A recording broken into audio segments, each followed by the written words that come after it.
अण्णाभाऊ साठे यांची जी साहित्य निर्मिती आहे ती समकालीन कशी आहे हे पाहत आहोत.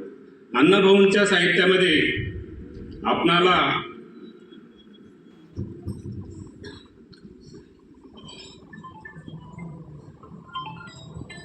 सामाजिकता आढळते, तसेच साहित्यामध्ये वैज्ञानिक दृष्टिकोन आढळतो. ज्यावेळेस अण्णाभाऊ साठे आणि इतर काही शाहिरी कलावंत बाबासाहेबांचा मृत्यू झाला आणि सगळ्या शाहीर कलावंतांनी मुंबईमध्ये बाबासाहेबांना एक श्रद्धांजलीपर कार्यक्रम आयोजित केला होता. एक दोन शाहिरांची कवनं झाली आणि नंतर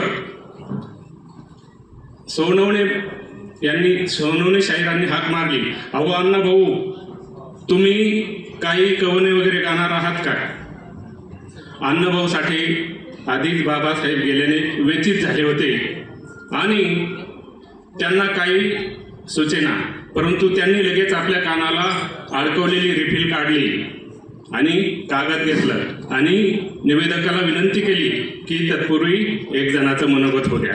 दुसऱ्या साहित्य संमेलनाच्या आणि अण्णाभाऊ साठेंचं ज्यावेळेस त्यांनी ऑन द स्पॉट लिखाण केलं आणि गीताचा जन्म झाला. जग बदल घालून घाव सांगून गेले मला भीमराव.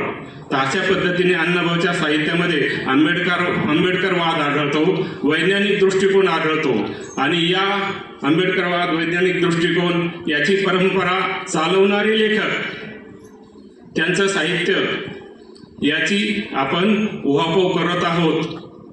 आणि जर त्या साहित्यामध्ये आपल्याला सामाजिकता आढळली नाही, दीनदुबळ्यांचं दुःख आढळलं नाही, तर ते साहित्य कुचकामाचं असतं.